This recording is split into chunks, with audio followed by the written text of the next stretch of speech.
everyone. Welcome to Right Life Kenya podcast. We are glad to have you here. This month, we have been speaking on maternal mental health. It is May, Mental Health Month, so we will be here sharing things that help you take care of your mental health. It's also May, the month where we celebrate mothers and motherhood and everything that involves bringing a child to this earth. And so today, our speaker of the day is here to share about her life's journey as a mother and her journey in terms of mental health and wholeness. Karibu sana. Thank you so much, Mary Frida. My name is Wambui Makobu. I am a mother to a 4-year-old boy. I am also a program assistant in a maternal and newborn health program. And I am also a healthcare quality improvement coach. Thank you so much, Wambui, for joining us today. It's such a pleasure to host you, not only as a mom and as a woman, but also as a friend to this great cause that we have. So you're here mostly in your role as a mom. And I know this is a role that takes up a lot of space in a woman's life. And so what we are interested to know is how your journey of motherhood has been. So maybe you can tell us about your journey. You said you have a son. How old is he? My son is 4 years, 4.6. He turns 5 in November. He turns 5 in November. Yes. The magic age. 5 Yes. is the magic age. Oh, I didn't know. It is. It is when you deem a child maybe old enough to express themselves, and they get out of that place that is very vulnerable. So it's sort of a graduation for a mother that the child is now becoming older. So how has your motherhood journey been? How did it begin? How did you find out? Can you tell us a bit about that? My pregnancy journey started in 2020, and we all remember what happened in 2020. There was the COVID-19 pandemic. And immediately after I found out I was pregnant in March, the country went on lockdown. And that minimized my movement because where I worked was in a different county. And there were barriers. You could not come from one county coming to this other county. So that was a challenge for me. And the other challenge was wondering, will I survive this pandemic being pregnant? Because we would see it would affect the pregnant women were not spared either. Vulnerable. We were vulnerable. And I worked in a hospital. So that just increased my chances of getting the virus. My journey was bittersweet. I was excited because I was growing a human inside of me.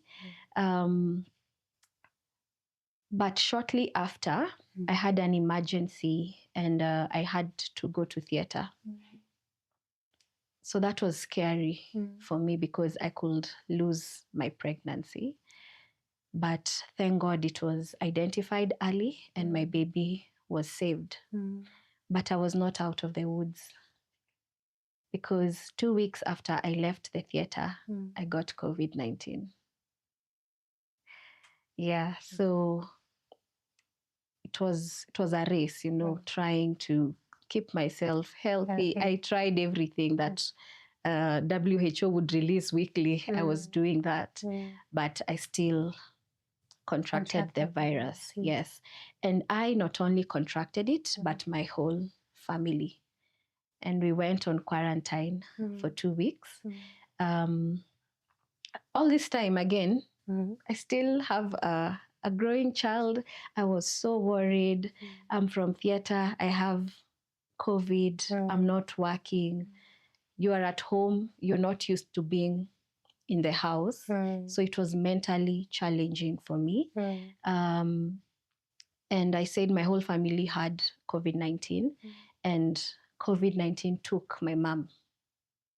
And I lost my mom in August of 2020 while I was 6 months pregnant. So it was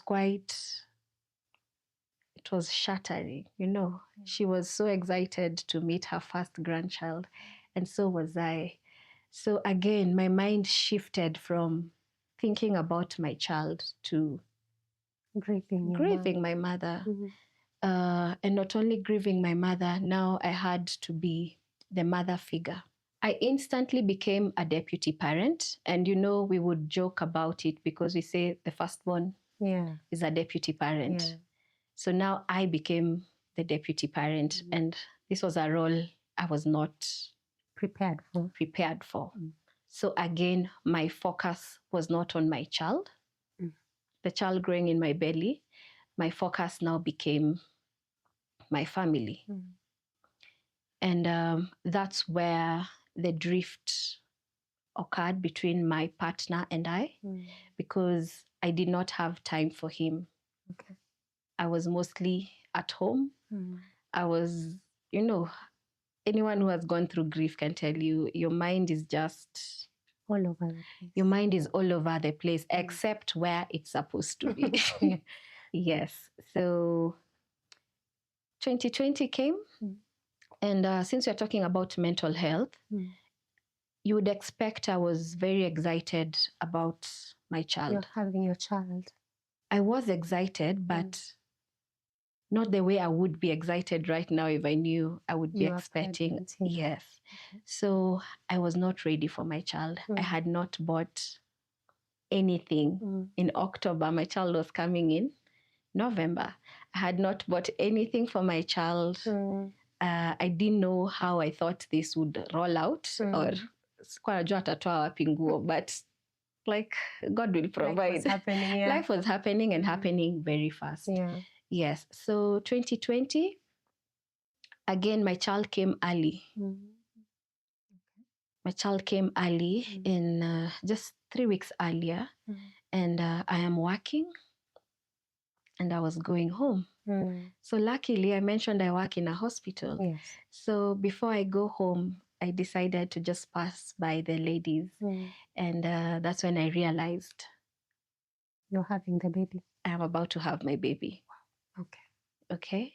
So I was quickly rushed to the labor room. And a few hours later, I had my child. Again, you would think I would be so excited to have my child, but I was wondering, so where am I supposed to start? I have lost my mom, whom I thought would take me through this journey. Yeah. I did not know where to start. So I was just holding my child in the delivery room. Everyone is so happy, and I'm wondering, what is wrong with these people? Where do I begin?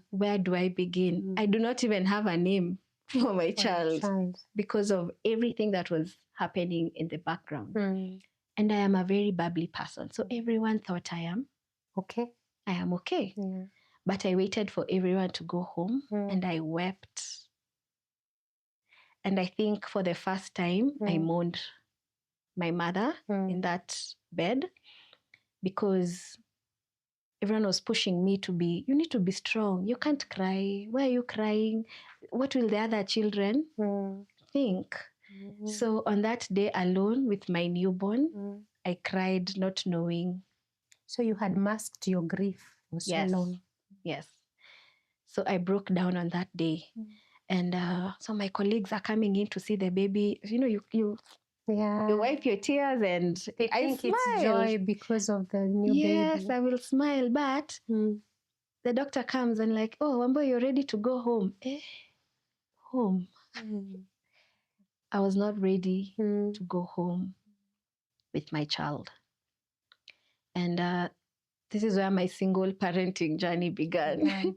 Because I thought by now my partner and I would be living together. We would raise our child together. But that was not the case. It was not how I had played it out in my mind. So my mental health at that point was on the rocks. Yeah, I can imagine. Yes. So before we go on, maybe take us way, way back to Wamboi, the girl. Had you always wanted to have a child? Is this something, when you realized you were pregnant, is it something you were prepared for or planning for? Or is it a pregnancy that's caught you by surprise? Did you desire to have children as you grew up and all that? Age-wise, I was ready. I was 30. Okay. I was ready for a child. I was ready for a marriage. I was ready to have a family. Okay. Yes, so I was ready. So those were your desires. Mm-hmm. So when this child came, obviously you were happy, but you've painted a picture for us where so much changes within your pregnancy. Mm-hmm. Because not only are you shifting from girl Wamboi to mother Wamboi, because so long as you have conceived, yes, you begin your journey of motherhood. Yes. Within the journey, there's a pandemic. Within that journey, you lose the one person that would have been your rock. Mm-hmm. And you take on a new role as a deputy parent, as you call it. Mm-hmm. And this is an extra responsibility. And then you also have a shift in your relationship with your child's father. Yes. So when you say that your mental health hit rock bottom, I'm assuming that it has been a journey since then. And now that your son is 4.6. So how has that journey looked like from between the time you got him to now? How has your mental health journey looked like? My mental health journey, I can say I was in the rocks, But if there was what do we call it? A peak. If there was a peak, I am nearing. I'm approaching the peak. Yes. Okay. So I would hear of postpartum depression, but I never thought that would affect me. I thought it was a thing of other people, I thought I was special. And I didn't know I had postpartum depression, I think a year after. Okay. Because I got into a period of sadness. Again, I said I would smile at people, but deep inside me, I was not okay. I was dying, I was still trying to rekindle this relationship and blaming myself and thinking, oh, maybe it's because I was with my family more that this person decided to leave. Get out of the picture, yeah. Yes. So I would blame myself. I would also blame myself and say, maybe had he come home to meet my parents earlier, maybe we wouldn't have gotten to this point. So I struggled with that. I was not also comfortable going back to church. Yeah. All right. I was not comfortable going back to church because before the COVID-19 pandemic, everyone knew I was in a relationship. And then now here I am carrying a baby alone, so I hid from society. So I just would go to work, come back to my house. But being the social person that I was and watching myself just, hide, not want to talk to people, I knew things were not okay. But I still carried it with so much grace. I extended so much grace to myself. Yes. Mm-hmm. So you mentioned that when you got your baby, the bonding aspect was not as we would expect. So has that changed over time? Oh yes, that has really changed. And I don't know if it's because children cannot talk to you at that age. You're just carrying the baby. You're just carrying a baby who does not. They're totally dependent on you. They don't talk to you. They just look at you. So for 1 year, I did not have a bond with my child. And I talk about that freely because I realized I'm not the only one. It's important to say because so many mothers are going through even psychosis where they hurt even their children. And so long as we are keeping quiet about these things, then people will not get the help they need. So sharing your story is courageous. Yes. And it also allows other people to tap from that. Yeah. Yeah. So the bond. So at 0 to 1, I was just there for my child. I would miss him when I'm away, but I was looking for that bond that I would hear mothers talk about, and I didn't have it until my son was almost a year and a half. But right now, the bond between my son and I is, oh my God, we are inseparable. I know that because even when he goes to school, he will ask the teacher, please call my mommy. Yes, when he goes home, he will tell anyone who is in the house, please call my mommy. And I think it's because I am now a conscious parent. Okay. I was not conscious before. I was just doing things.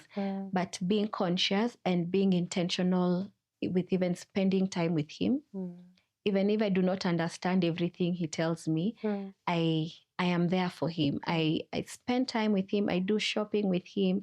I take him for dates. I ask him, so how was your day? And he will talk. So that our bond right now is great. And I can say it's because of the conscious parenting that I have purpose to intentionally have with him. So for anyone who doesn't know, what is conscious parenting and how did you come to know about it? I learned about conscious parenting through a parenting class that I attended for 10 weeks, led by Dr. Carol Chakua of Stawi Camp for Wellbeing. So here you learn about parenting and not about your child. Yes, you learn about yourself more than you learn about your child. Although you learn about your child still. As well. Yes. So that is where I learned about conscious parenting. And this is a parent who is fully present. Okay. And I mean fully present. Are you fully present? How are your emotions at that time? How are you mentally as well? And also when I talk about conscious parenting is intentionally setting time aside for your child. You also make sure that the child knows this is their special time with you, with mommy or with daddy. Yes. That's amazing.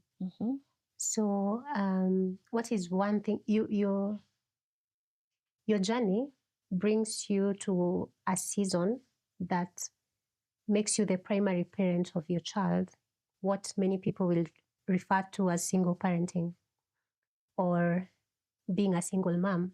So what would you want people to know about single motherhood that maybe most people do not know? As I was telling you before we did this shoot, I do not like to refer myself as a single mother. I am a single lady and a mother. Yes. What I'd like people to know about single parenting is what you make of it. If you want single parenting to be hard, it is going to be very hard. If you want it to be easy, it is going to be easy. But the challenge that comes with single parenting, and I don't know why it's more on the moms than a single father is embraced. He's celebrated. But the single mother, many labels, and there are so many labels about single parent, the single mother. Yes. So I would like them to know that we have as much joy as the married woman. Okay.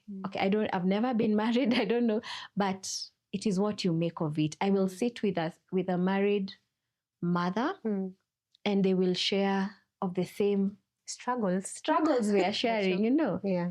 Okay. Except they have a partner that they can carry this burden together with. Some do.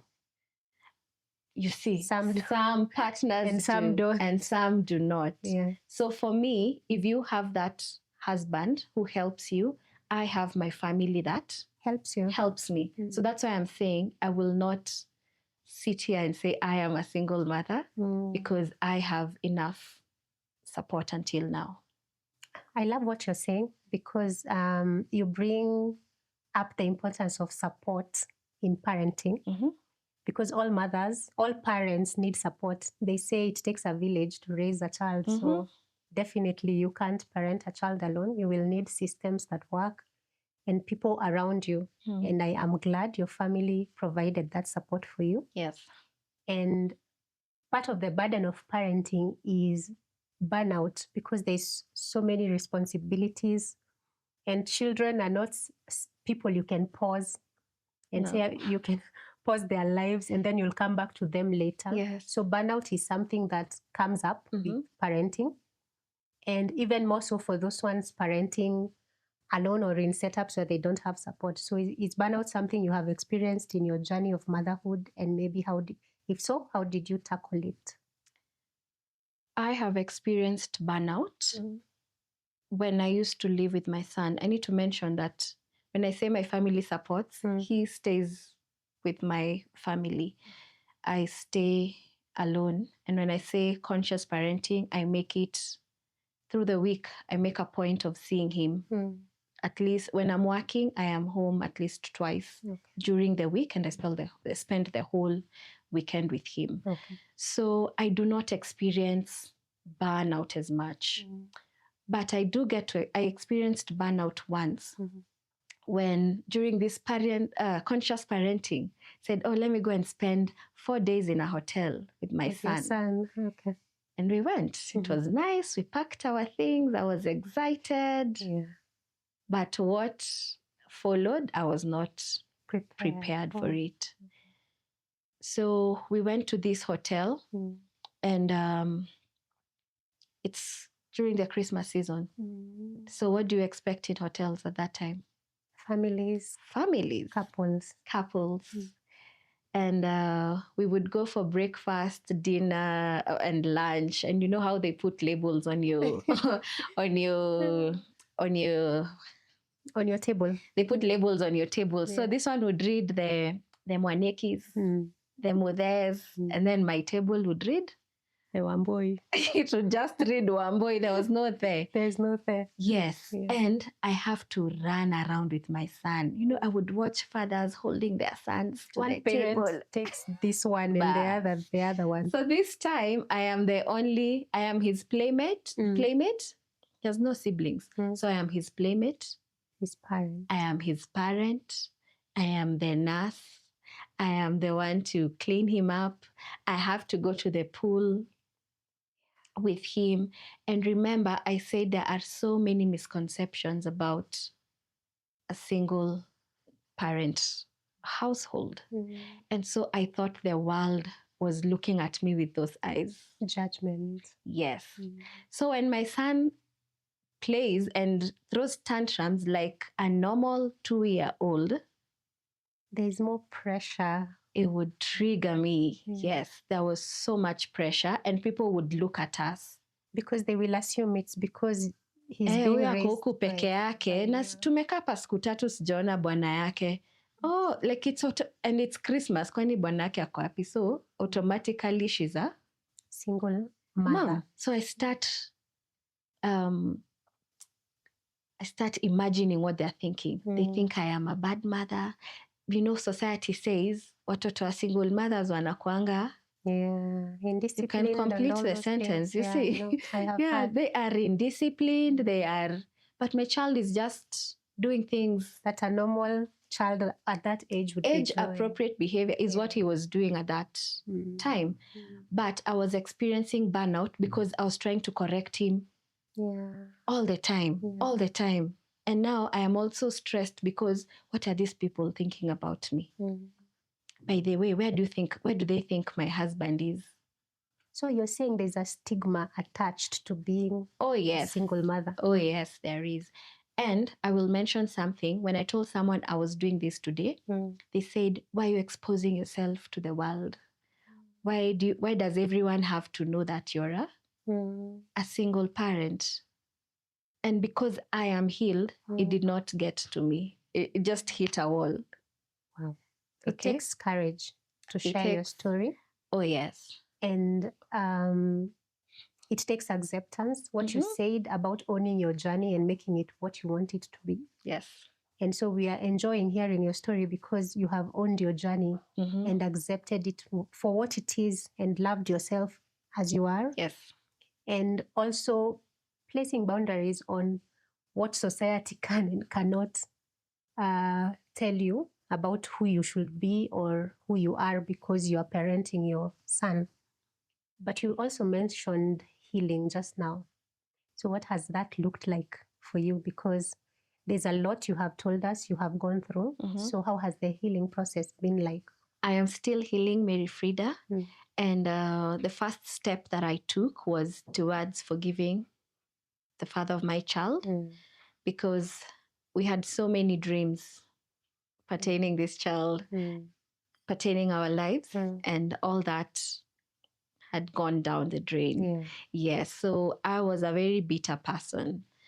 But I realized that forgiveness, as much as it was just to do the right thing, it was also for you. It was also for me. Yes. So that has really helped me. And I cannot control what the other person does or decides to do with his child. Okay. And I realized it saves me from a lot of back and forth, what society calls baby mama drama. Okay. So it saves me many visits to the courtrooms. It saves me a lot of those phone calls that end very bitterly. You need to come and see us. No. So that's what forgiveness has done for me. Also, the people that have chosen to be in my circle or in my village have really helped me heal. They have encouraged me. They've told me, do you know you can also get married while with your child? They have asked me to go out on dates.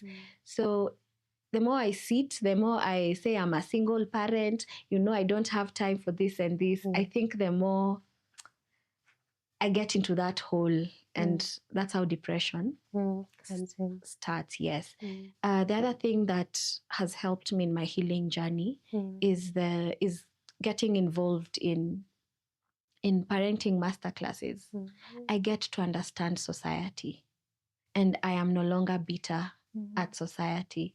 So right now I can take that 10-day vacation, and I don't care what people think. I don't care if they are staring at us, because why is it that the child of a single mother is the only one supposed to behave appropriately at 4 years? Why is it the child of a single mother, if he's last in class, it is pegged on the single parenting? Maybe it has something to do with it, but it is just forgiving society for, I think they do not know any better. So people will always throw words at you. So creating that barrier, and words are thrown, I do not hear them, I do not see them, and they do not move me. So that has really helped me heal. Before, I'll give you a story. Someone met me at the parking lot, and I told them, I have to rush. I'm going to Nairobi because where I work is far. And he said, why are you rushing to Nairobi? I said, I have to go and see my son. And he said, you're doing a very bad thing. Why is it bad? It's very bad because my child stays in Nairobi. Okay. He's away from you. He's away from me. But part of my mental health is having someone else help me. Because honestly, there's no glory in, I used to struggle, I used to wake up at 3 a.m. to do this and this for you.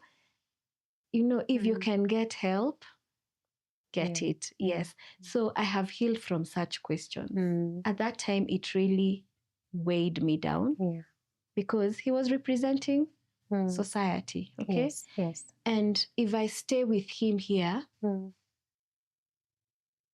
there's no one to talk to. There is no one. I cannot teach my son everything. Okay.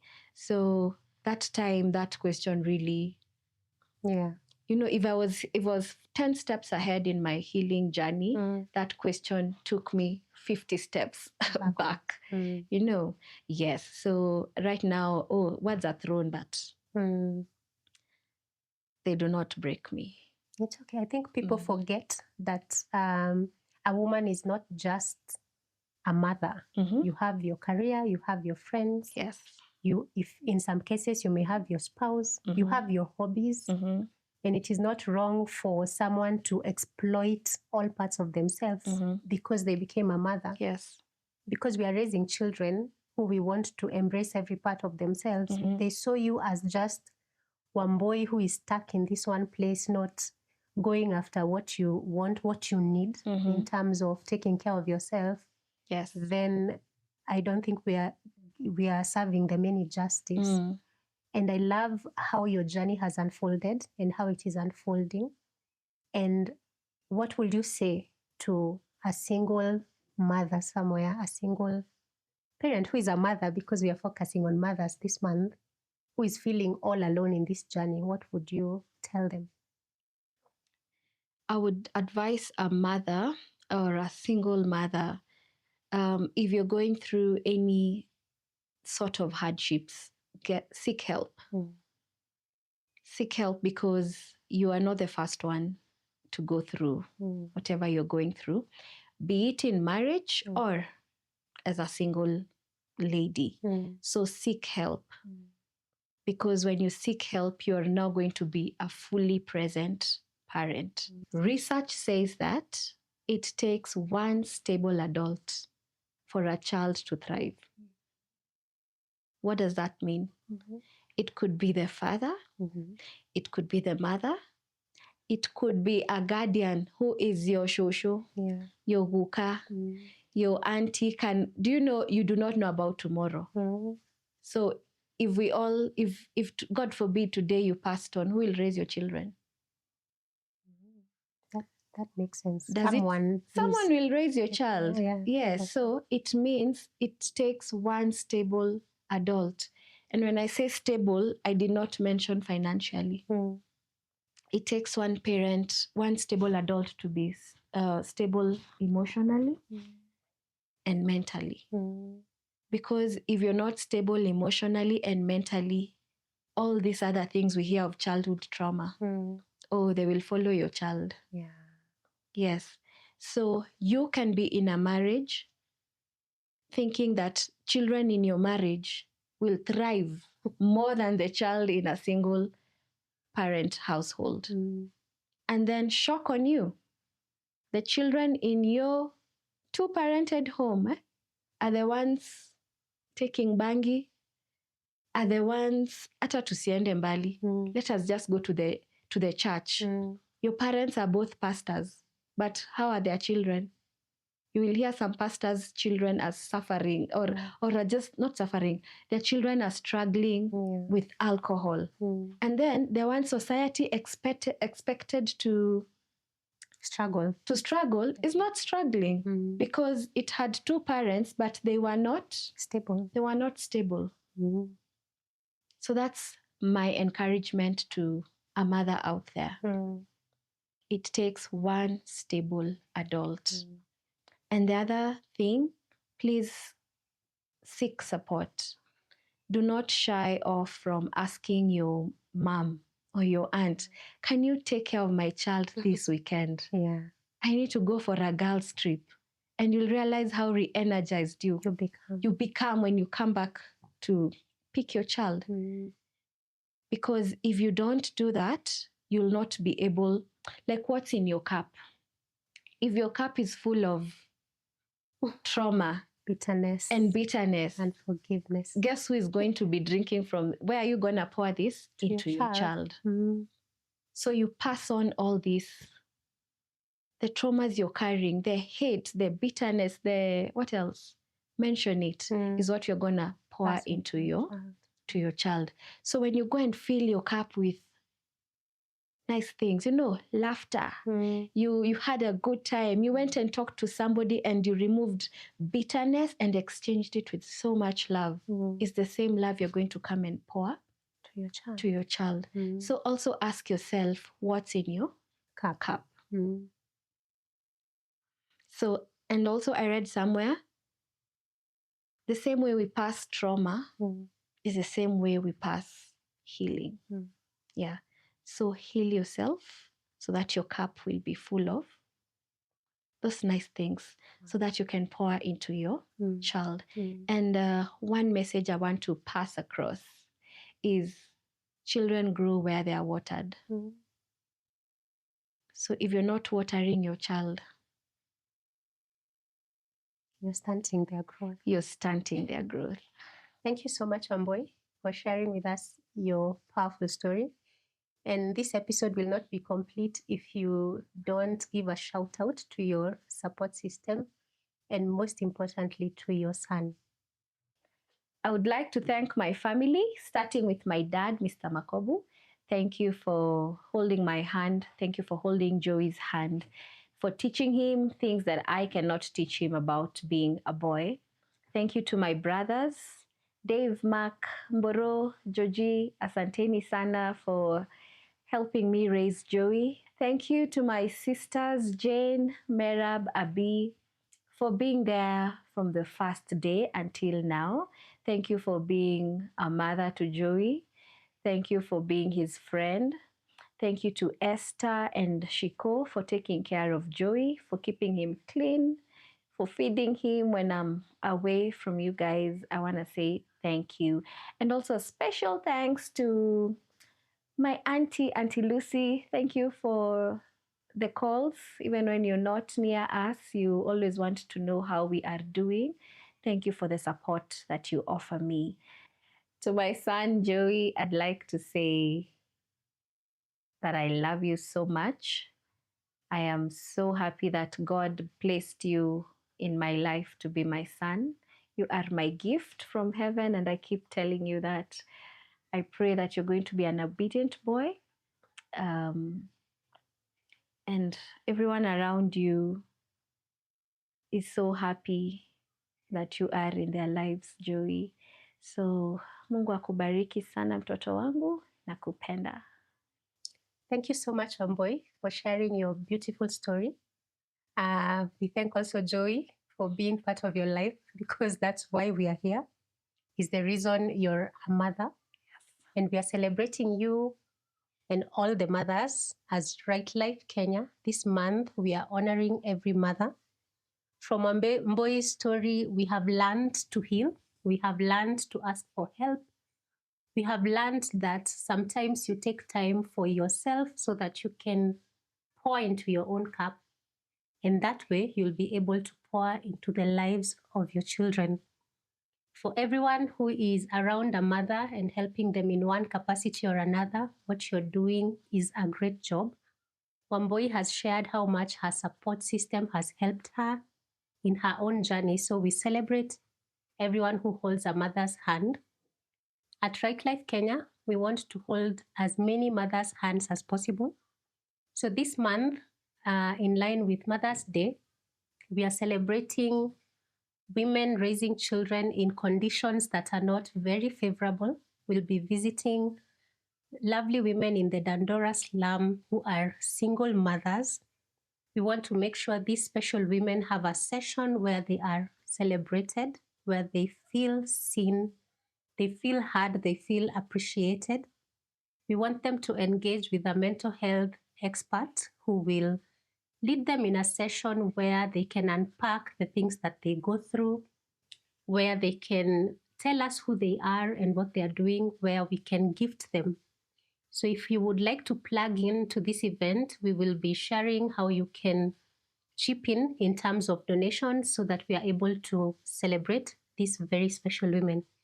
Thank you so much, Wambui, for honoring us with your presence. And thank you to our audience for being with us this far. We look forward to seeing you in our next episode. Bye-bye.